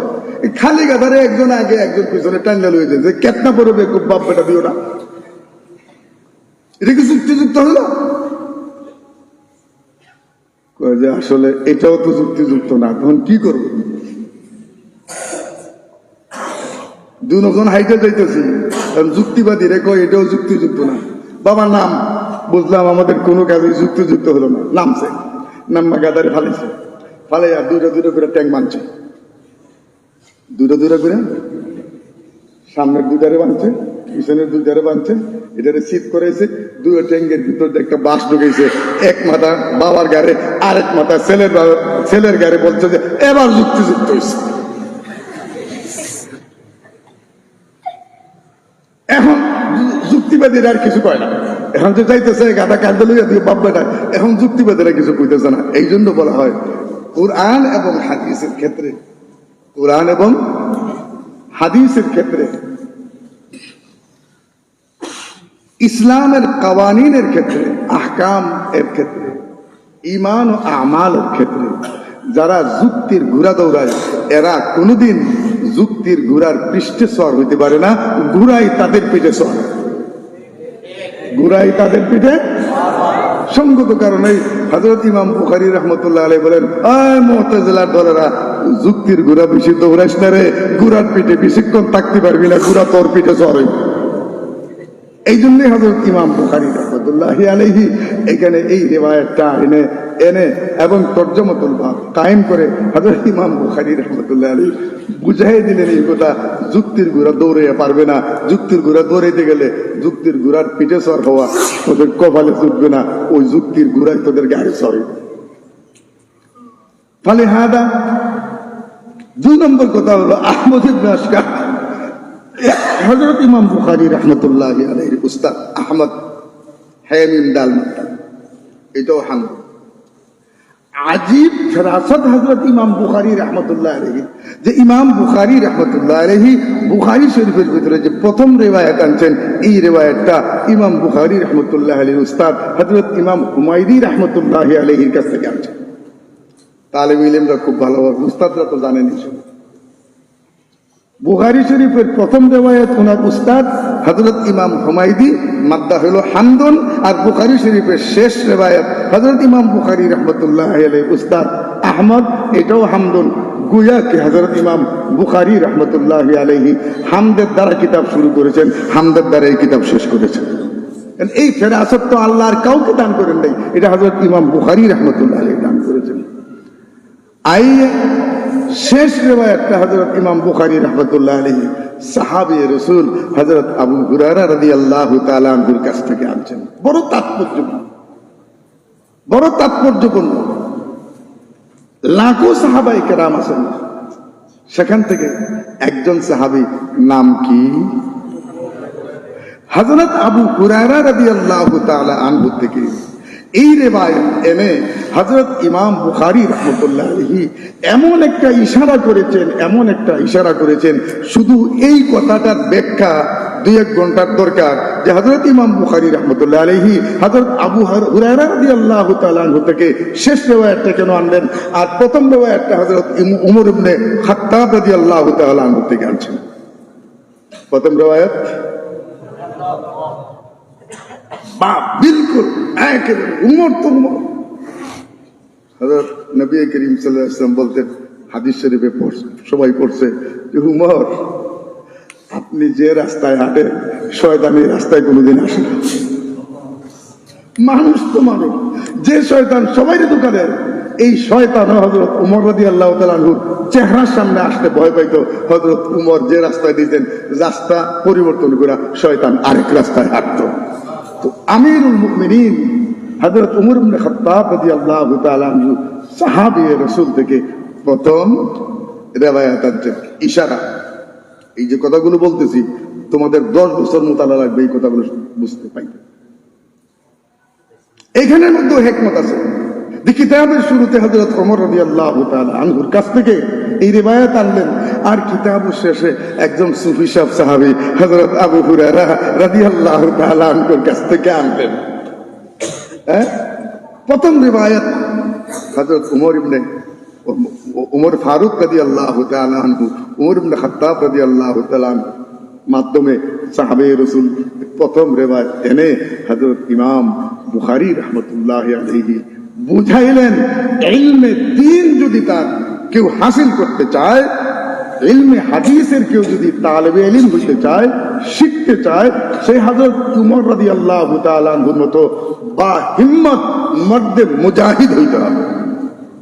হীনমন্যতা বুকে যাবে না যে আমার বাবার টাকা পয়সা নাই, এই জন্য কলেজে পড়ায় নাই, মাদ্রাসায় দিছে, আমি গরিব, ধনীরা অমুক অমুক করে, আমি হীনমন্যতা না। হযরত উমর রাদিয়াল্লাহু তাআলা আনহুর মতো এইরকম বা হিম্মত সাথ উমর রাদিয়াল্লাহু তাআলা আনহুর পরে আজ পর্যন্ত পয়দা হয় নাই, আর কিয়ামত পর্যন্ত উমরের মতো আরেকজন বা হিম্মত ব্যক্তি দুনিয়ায় আর আসবে না।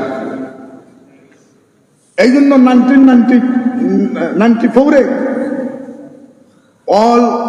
সমস্ত বিশ্বের সব ধর্মের যখন কনফারেন্স হয়েছিল, পপ জন পল ওয়ান তার সভাপতিত্বে উনি ওনার বক্তব্যে বলেছিলেন, আজকে বিশ্বের যে অবস্থা, যে অবনতি, মারামারি, কাটাকাটি, হানাহানি, চরিত্রহীনতা, সমগ্র বিশ্বের মানুষকে যদি শান্তি দিতে হয়, বিশ্ববাসীকে যদি বিশ্বে যদি শান্তি প্রতিষ্ঠিত করতে হয়, এখনো হযরত উমরের মতো একজন মানুষের প্রয়োজন।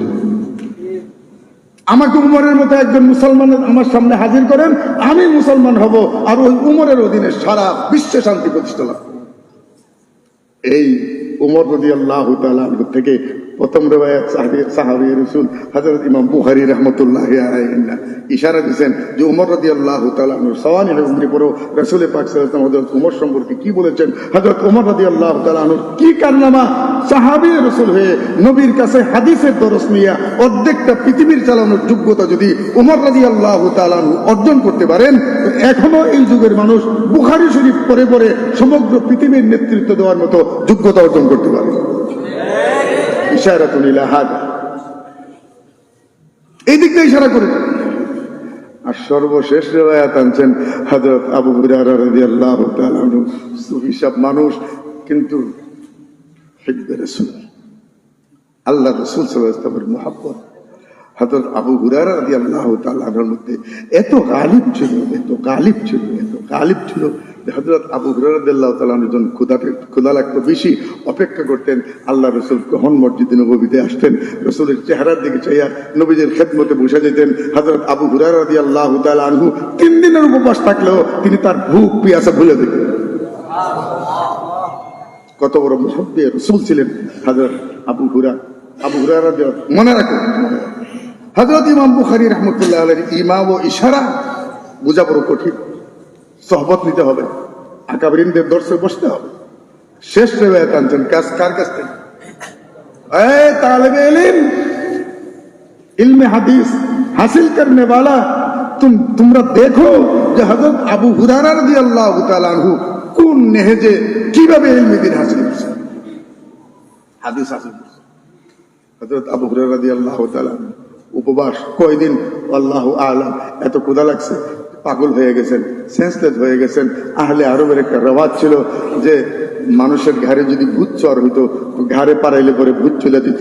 মানুষরা মনে করতেন আবু হুরায়রা সবসময় মসজিদে নববীতে থাকে, ভূতে ধরছে, আর উনি রাস্তায় বসে কাঁপড়াইতেন, মানুষ ওনার ঘাড়ে পাড়াইতো ভূত চড়ানোর জন্য। কিন্তু আবু হুরায়রা বুকে ধরে নাই, ভূতে ধরে নাই, বুকে ধরছে, খিদার কারণে অস্থির হইয়া রাস্তায় পড়ে কাঁপড়াইতেন, কারো কাছে সওয়াল করতেন না। আয় তালেবে, তোমরা যদি বুখারীর আলিম হতে চাও, ইলমে দ্বীন যদি হাসিল করতে চাও, তাহলে তালেবে ইলম তোমরা আবু হুরায়রা রাদিয়াল্লাহু তাআলা আনহুর মতো তালেবে ইলম হয়ে যাও, তার সাওয়ানি হয়ে উমরে পড়ো, ওইভাবে তোমরা চলো, তো আল্লাহ তাআলা হযরত আবু হুরায়রাকে যেরকম কবুল করেছেন তোমাদেরকেও কবুল করবেন। दूसरा কারণ কিভাবে পড়ছেন, আবু হুরায়রা রাদিয়াল্লাহু তাআলা আনহু সুফার ছাত্র, ক্ষুধায় অস্থির হয়ে গেছেন, চিন্তা করলেন আর ক্ষুধার তালায় বাঁচি না। নামাজের পরে মসজিদের দরজায় খাড়াইয়া গেলেন। হযরত ওমর রাদিয়াল্লাহু তাআলা আনহু বের হয়েছেন, হযরত ওমর রাদিয়াল্লাহু তাআলা আনহু একটা মাসলা জিজ্ঞেস করলেন। মাসলা মানে একটা আয়াতের তাফসীর জিজ্ঞেস করলেন। জবাব দিয়ে হযরত ওমর চলে গেছেন, কিন্তু হযরত ওমর বুঝতে পারেন নাই হযরত আবু হুরায়রা কেন সওয়াল করতেছেন। এরপরে হযরত সিদ্দিক আকবর রাদিয়াল্লাহু তাআলা আনহু বের হইলেন। আবু হুরায়রা রাদিয়াল্লাহু তাআলা আনহু আরেকটা সওয়াল করলেন, তিনিও সওয়ালের জবাব দিয়ে চলে গেলেন। কিছুক্ষণ পরে হযরত নবী করিম সাল্লাল্লাহু আলাইহি ওয়াসাল্লাম নূরে মুজাসসাম রাহমাতুল লিল আলামিন দরজাতে বের হইলেন। আবু হুরায়রা রাদিয়াল্লাহু তাআলা আনহু নবীজিকে সওয়াল করলেন। নবী পাক সাল্লাল্লাহু আলাইহি ওয়াসাল্লাম হযরত আবু হুরায়রার আওয়াজ শুনে তার সওয়ালের জবাব না দিয়া হযরত আবু হুরায়রা রাদিয়াল্লাহু তাআলা চেহারার দিকে তাকে বললেন, আবু হুরায়রা আমার সাথে চলো। সুবহানাল্লাহ, কুরবান যাও রাহমাতুল লিল আলামিনকে কদম উপরে, আমার সাথে চলো। অর্থাৎ এই প্রশ্নগুলো করেছিলেন হযরত আবু হুরায়রা রাদিয়াল্লাহু তাআলা আনহু। কেউ যদি বুঝে আমি ক্ষুধায় ছটফট করতেছি, তাহলে হয়তো আমার খাবারের কোনো একটা ব্যবস্থা হবে, কিন্তু সওয়াল করতেন না, সওয়াল করতেন না। আমি 3 দিন পর সওয়াল করতেন না। নিয়ে গেলেন আবু হুরায়রা ঘরের বাইরে। আল্লাহ রাসূল হযরত আয়েশা রাদিয়াল্লাহু তাআলা ঘরে দাখিল হইলেন। বললেন, আয়েশা কি আছে? আয়েশা বললেন, ইয়া রাসূলুল্লাহ, এক পেয়ালা দুধ ছাড়া আর কিছু নেই। আল্লাহ রাসূল বলেন, আলহামদুলিল্লাহ। এই আবু হুরায়রা, এই তোমাদের দলে কতজন মানুষ আছে, কতজন ছাত্র আছে হাদিসে? আবু হুরায়রা রাদিয়াল্লাহু তাআলা বললেন, ইয়া রাসূলুল্লাহ, আমি ছাড়া তো আরো 69 জন আছে। ঘরে যে এক পেয়ালা দুধ আছে, এটা হযরত আবু হুরায়রা রাদিয়াল্লাহু তাআলা শুনে ফেলেছেন। বললেন যে, আবু হুরায়রা, যাও আসহাবে সুফার সমস্ত তালিব ইলমদেরকে আমার বাসায় দাওয়াত দাও। সুবহানাল্লাহ। খাবার কি? খাবার কি? আবু হুরায়রা ওনাদেরকে দাওয়াত দিয়ে নিয়ে আসতেছেন। এই রেওয়ায়াতটা আবু হুরায়রা নিজে বয়ান করতেছেন। আমি যে কথাটা বলতেছি, এই রেওয়ায়াতটাও হযরত আবু হুরায়রা রাদিয়াল্লাহু তাআলা আনহু নিজে বয়ান করতেছেন। বলতেছেন যে, আমি যখন ওনাদেরকে নিয়ে আল্লাহ রাসূলের ঘরের দিকে আসতেছি, আমি মনে মনে চিন্তা করলাম যে যেহেতু আল্লাহ রাসূল আমার মাধ্যমে দাওয়াত দেওয়াইছেন, মনে হয় শেষ পর্যন্ত আসলে সাইদারিটাও আমার জিম্মায় দিবেন যে, আবু হুরায়রা তুমি সাইদারি করো। সাইদারি মানে মেহমানদারিটা, তুমি খাবারটা তুমি পরিবেশন করো। দুধ আছে এক পেয়ালা, আমি যারা দিব সেই তো শেষ করবো। তা আমি যে ফাঁকা, সেই ফাঁকাই থাকবো। আমি যে উপভুক্ত, সে উপভুক্ত থাকবো। আমি সে উপাস, সে উপাসই থাকবো। এটা হযরত আবু হুরায়রা নিজে বয়ান করতেছে। পুরা জামাত নিয়ে যখন নবী পাক সাল্লাল্লাহু আলাইহি ওয়াসাল্লামের ঘরে গেছেন, তো দুধের পেয়ালাটা আনেছেন। আন্না বলেন, আবু হুরায়রা, একজন একজন করে তুমি খাদিমদারি করতে থাকো। হযরত আবু হুরায়রা বলেন যে, আমি মনে মনে যা ভাবছিলাম, এই জিম্মাদারিটা আল্লাহ রাসূল আমারই দিলেন, অথচ ক্ষুধা আমার সবচেয়ে বেশি। হযরত আবু হুরায়রা রাদিয়াল্লাহু তাআলা বলেন, প্রথম জনকে আমি পান করিলাম। পান করে আমি পেয়ালার দিকে তাকাইলাম যে আমার জন্য কিছু থাকবে কিনা। পরে দ্বিতীয় জন, তৃতীয় জন, তৃতীয় 69 জনকে পান করানোর পরে আল্লাহর কসম করে হযরত আবু হুরায়রা বললেন যে, আল্লাহর কসম, আমি দুধের পেয়ালার দিকে চাইলাম, আমি বুঝতে পারলাম না 69 জনকে পান করানোর পরে পেয়ালার দুধ কমছে নাকি না আরো বাড়ছে। মুখে একটা কষ্টের হাসি দেয়া, কারণ এরকম উপবাস মুখে তো সুন্দর হাসিও আসার কথা না, কিন্তু একটা কথা, সাহাবায়ে কেরাম যখন নবী পাক সাল্লাল্লাহু আলাইহি ওয়াসাল্লামের চেহারা মুবারক দেখতেন, তারা ক্ষুধা ভুলে যেতেন। আল্লাহ রাসূলের খেদমতে বললেন, ইয়া রাসূলুল্লাহ, এখন এইটা বাকি রয়ে গেছে। আল্লাহ রাসূল বলেন, আনতা ওয়া আনা, বাকি আছো আমি, বাকি আছি আমি আর তুমি, পান করো। আবু হুরায়রা রাদিয়াল্লাহু তাআলা বলেন যে, আমার হাতে কি বরকত আছে? আমি যদি পান করি তো এক টানেই তো বাটি শেষ হয়ে যাবে। তা আল্লাহ রাসূল কি পান করবেন? আমি একটু খুব শর্মিন্দা হইয়া মনে মনে আমার ক্ষুধা নিবারণের জন্য যতটুকু দরকার অতটুকু পান করছি। আল্লাহ রাসূল আমার দিকে তাকায় বললেন যে, এসে পেয়া আবু হুরায়রা, তুমি আরো পান করো। ক্ষুধা নিবারণ হয়ে গেছে, কিন্তু খাবার চাহিদা আমার কাছে, আমি বাইচা গেছি, বাস আমার মনের ভিতরে ফরহাদ চলে আসছে, কিন্তু ইচ্ছা করলে আরো খাইতে পারো। ফলে হাদা নবী পাক সাল্লাল্লাহু আলাইহি ওয়াসাল্লাম বললেন, আবু হুরায়রা, তুমি আরো পান করো। আবু হুরায়রা বললেন, আমি আরো পান করলাম। পান করে পেয়ালার দিকে তাকাইলাম, আল্লাহ রসুল বলেন, আবু হুরায়রা, সবাই একবার পান করছে, তোমার কিন্তু 3 বার, আরো পান করো। সুবহানাল্লাহ, আরো পান করো। 3য় বার পান করার পরে হযরত আবু হুরায়রা বলেন, আমার পেট এমন ভরা পড়ছে, আরেক কাপড়ে আমার মুখে নেওয়ার মতো আমার আর কোনো সুযোগ নাই। আমি অপারগতা প্রকাশ করে বললাম, ইয়া রাসূলুল্লাহ, সাবিকু, আমি পেটে একেবারেই ভরে ফেলেছি, আর পারবো না। নবী পাক সাল্লাল্লাহু আলাইহি ওয়াসাল্লাম বাকি দুধ পান কইরা তাও ওই রকম রয়ে গেছে। অতঃপর ওই পরিমাণ দুধ আবার আঙ্গর মহলে ফিরিয়ে দিলেন। ঘরওয়ালাদেরকে বললেন, তোমরাও পান করো। কেন? লাখো সাহাবায়ে কেরামের মধ্য থেকে হযরত ইমাম বুখারী রাহমাতুল্লাহ আলাইহি এই রিওয়ায়াতটা শুধু হযরত আবু হুরায়রা বয়ান করেন নাই, বহু সাহাবায়ে কেরাম এই রিওয়ায়াত বয়ান করেছেন। এই বুখারী শরীফের ভিতরে বিভিন্ন সাহাবায়ে কেরাম থেকে এই রিওয়ায়াত তোমরা পড়ে আসছো। তারপরেও আখিরি রিওয়ায়াতটা হযরত ইমাম বুখারী রাহমাতুল্লাহ আলাইহি হযরত আবু হুরায়রা রাদিয়াল্লাহু তাআলা আনহুর কাছ থেকে কেন আনলেন? এই দিকে ইশারা দিয়ে আনলেন, এই ইলমে হাদিসের তালেবে ইলমরা, আসলে যদি কিছু হইতে চাও তো আবু হুরায়রা রাদিয়াল্লাহু তাআলা আনহুর মতো হও, তো আল্লাহ পাক রব্বুল আলামিন দুনিয়া এবং আখিরাতে তোমাদেরকে দান করবেন। আবু হুরায়রা রাদিয়াল্লাহু তাআলা আনহু সম্পর্কে ওই জমানায় কিছু ইশকাল ছিল। মা আকসারা আবু হুরায়রা, মা আকসারা আবু হুরায়রা, মা আকসারা আবু হুরায়রা। আরে আবু হুরায়রা এত হাদিস বয়ান করেন, এত হাদিস বয়ান করেন, এত হাদিস বয়ান করেন, এশকাল। কিন্তু হযরত আবু হুরায়রা রাদিয়াল্লাহু তাআলা হাদিসে কেউ ভুল ধরতে পারেন নাই। কিন্তু একটা কথা, যে হযরত আবু বকর, হযরত ওমর, হযরত উসমান, হযরত আলী, কিবারে সাহাবায়ে কেরাম, তারা তো এত হাদিস বয়ান করেন না। আবু হুরায়রা রাদিয়াল্লাহু তাআলা এত হাদিস বয়ান করেন। এই কথাটাও হযরত আবু হুরায়রা নিজে বয়ান করছেন, নিজে বয়ান করতেছেন। বুখারী শরীফে আছে, মিশকাত শরীফ জিলদ আউয়াল। হযরত আবু হুরায়রা রাদিয়াল্লাহু তাআলা বলেন, 2 কারণে আমি বেশি হাদিস বয়ান করি। 1 নম্বর কারণ হইল, আমার মুহাজিরিন, আমার ভাইয়েরা যারা হিজরত করে আসছেন, তারা সব ফেলে হিজরত করে আসছেন অভাবী। আনসার ভাইয়েরা তাদের সাথে ভাই বন্ধি করছেন, দোস্তি করছেন। এই জন্য তারা বাড়ি বাড়ি করে নবী পাক সাল্লাল্লাহু আলাইহি ওয়াসাল্লামের খেদমতে থাকতেন। কিছু সময় তারা রুজি রোজগার করতেন, আর বাকি সময় রাসূল পাক সাল্লাল্লাহু আলাইহি ওয়াসাল্লামের খেদমতে থাকতেন। আমি আবু হুরায়রা সারা জীবন দিবা নিশি পেটের ক্ষুধা সহকারে রাসূল করিম সাল্লাল্লাহু আলাইহি ওয়াসাল্লামের খেদমতে পড়ে থাকতাম, এই আশায় যে আমি যদি রুজি করতে যাই অথবা কোথায় খাবারের জন্য যাই, কি জানি ওই সময়ে আল্লাহ রসুল কোনো কথা বলেন, ওই হাদিসটা আমার ছুটে যাবে। এই জন্য আমি খাবারের জন্য না রুজি করতে যেতাম, না কারো বাড়িতে লজিং খেতে যেতাম। এক কারণ। তালিবে ইলমরা, ইলমে দ্বীন যদি হাসিল করতে চাও, টিউশনি বাদ দিতে হবে, রুজির ধান্দা মাথার থেকে বাদ দিতে হবে। আল্লাহর ওয়াস্তে ইলমে দ্বীন হাসিলের জন্য নিজেকে অক্ষ করে দিতে পারলে তো আবু হুরায়রা রাদিয়াল্লাহু তাআলা যে নিয়ামত পাইছেন, এই নিয়ামতের কিয়দাংশ আল্লাহ তাআলা আমাদেরকে দান করবেন। এই দিকে হযরত ইমাম বুখারী রাহমাতুল্লাহ আলাইহি ইশারা করেছেন। 2 নম্বর কারণ বললেন আবু হুরায়রা, যে আমি এত বেশি হাদিস শুনতাম, নবী পাক সাল্লাল্লাহু আলাইহি ওয়াসাল্লামের কওল, ফেল, তাকরীর সব একটাও আমার কাছ থেকে ছুটতো না। আমি লেগে থাকতাম নবী পাক সাল্লাল্লাহু আলাইহি ওয়াসাল্লামের সাথে, কিন্তু একটা পর্যায়ে দেখলাম এত কিছু আমি মুখস্থ রাখতে পারতেছিলাম। অনেক হাদিস আমি ভুলে যাচ্ছি।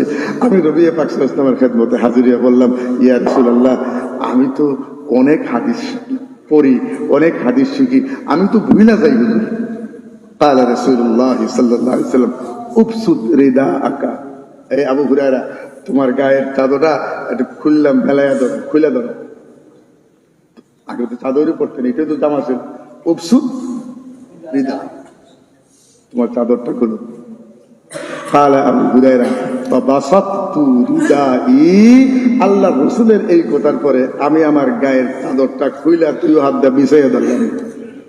নবী পাক সাল্লাল্লাহু আলাইহি ওয়াসাল্লাম এইভাবে 2 হাত বইরা চাদরে দিয়া বললেন, তোমার সিনার সাথে মিশিয়ে নাও। আমি খালি চাদরটা আমার বুকের সাথে মিশিয়ে নিলাম, খোদার কসম, তখন থেকে নিয়ে হাত্তাল আন এই পর্যন্ত যত কথা জীবনে আমি শুনছি, একটা হরফ আমি আর ভুলি নাই। আল্লাহ রসুল আমাকে দান করছে, আল্লাহ রসুল আমাকে। এই কারণে আমি সবচাইতে বেশি হাদিস শরীফ রিওয়ায়াত করি। আর আমি যে হাদিস শরীফ রিওয়ায়াত করি, আমার কাছে হাদিস শরীফের 2টা ভান্ডার আছে। এই পর্যন্ত একটা ভান্ডারের মুখ খুলছি, হাদিস শরীফের 2য় ভান্ডারের মুখটা এখনো বান্দাই রাখছি, খুলি। হযরত ইমাম বুখারী দেখো এই কথাগুলো বলতেছে আকাবিরিনদের কথা থেকে, কিন্তু সুরাহিনে হাদিস সবাই করে। এই জন্য বললাম 10 বছর মোতালা করে, তারপরে এই ফেরাসতুল মিনা হযরত ইমাম বুখারী রাহমাতুল্লাহ আলাইহি বলেন, বলতেছেন হযরত আবু হুরায়রা রাদিয়াল্লাহু তাআলা আনহুর কাছ থেকে এই রিওয়ায়াত আছে।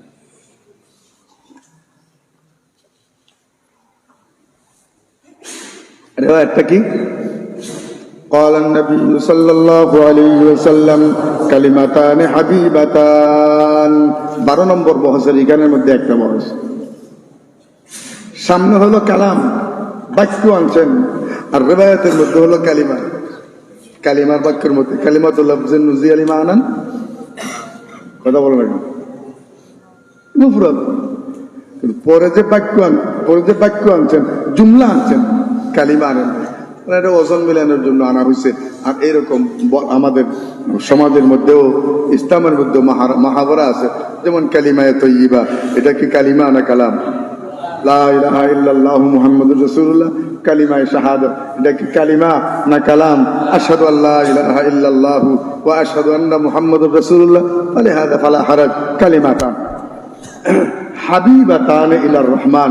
শুধু এই কথার ভিন্ন আরেকটা বহস আছে।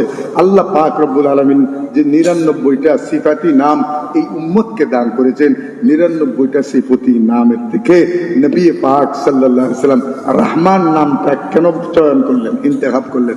হাবিবাতান ইলার রহমান এটা বলেন নাই, হাবিবাতান ইলাল্লাহ এটা বলেন নাই, হাবিবাতান ইলার রহিম এটা বলেন নাই, হাবিবাতান ইলাল গফফার ইলাস সাত্তার কিন্তু বলেন না। কি বলছেন? হাবিবাতানে ইলার রহমান, রহমানের কাছে বড় প্রিয়।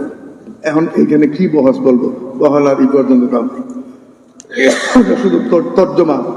পরম করুণা বয় আল্লাহ, পরম এর চেয়ে বাংলায় বড় কোনো ভাষাই পরম করুণা বয়।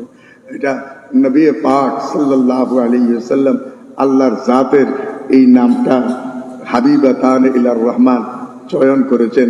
আল্লাহ দুনিয়াতেও মানুষের উপর দয়া করেন, আখিরাতে আল্লাহ পাক রব্বুল আলামিন বেশুমার দয়া করবেন, আল্লাহর রহমত করবেন। আল্লাহ পাকের রহমত আছে 100টা, তার মধ্যে আল্লাহ পাক একটা রহমতকে ভাগ করে সমস্ত জগৎ সমূহকে দান করছেন 99টা মহব্বত। আল্লাহ পাক রব্বুল আলামিন নিজের কাছে রাখছেন। এই 99টা মহব্বত একসাথে করে আল্লাহ পাক তার বান্দা ইনসানকে ভালোবাসেন। হাবিবাতান ইলার রহমান, হাবিবাতান ইলার রহমান আল্লাহর কাছে বড় পছন্দনীয়, কিন্তু হাবিবাতান আলাল লিসান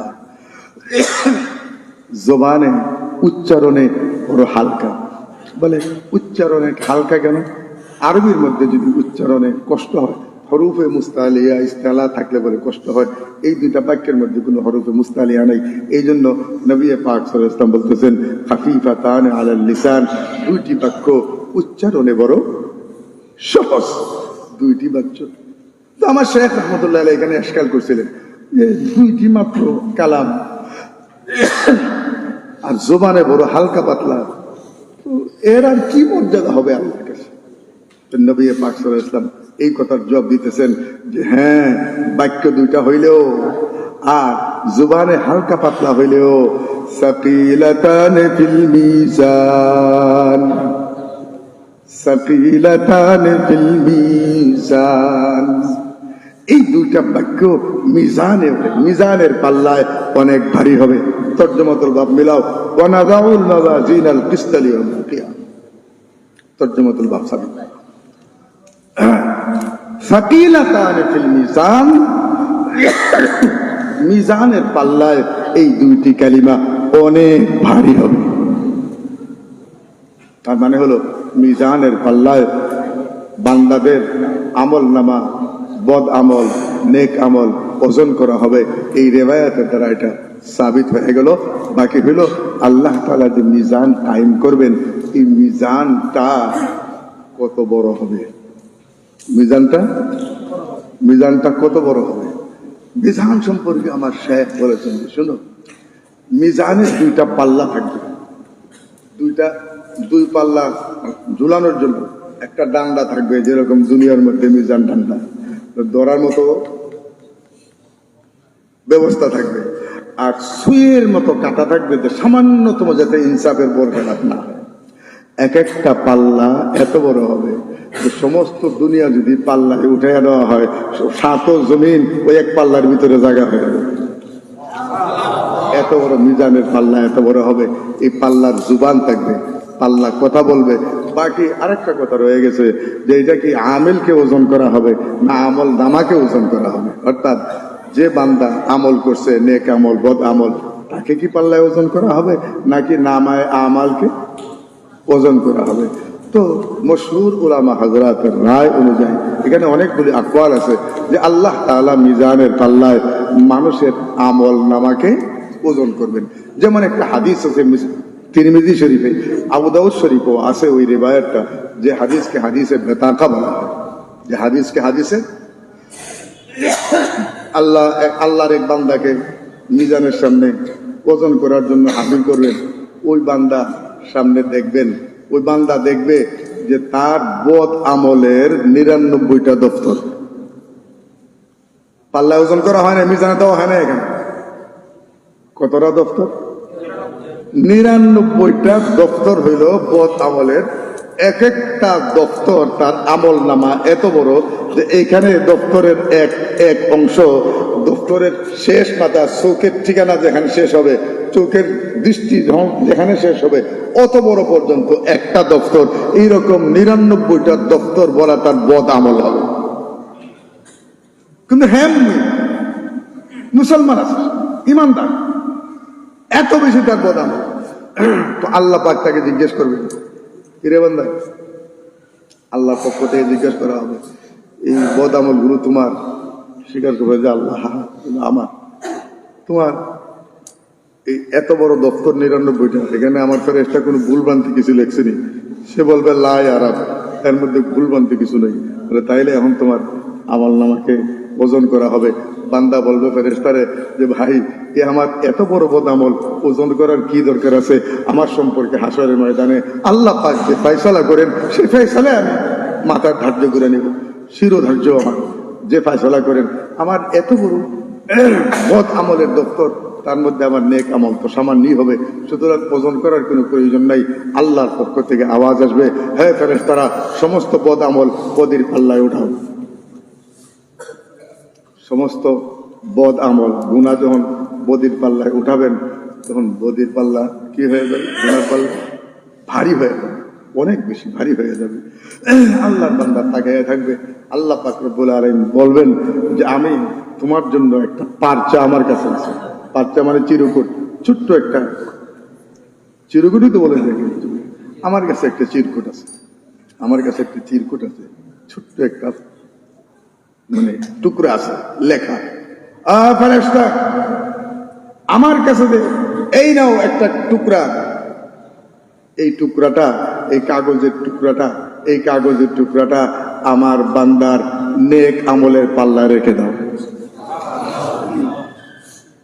আল্লাহর পক্ষ থেকে ওই কাগজের টুকরাটা আসবে, নেক পাল্লায় রেখে দেওয়ার সাথে সাথে ৯৯টা দপ্তর বদ আমলের এটা হালকা হয়ে যাবে, ওই একটা টুকরা কাগজের পাল্লা ভারী হয়ে যাবে।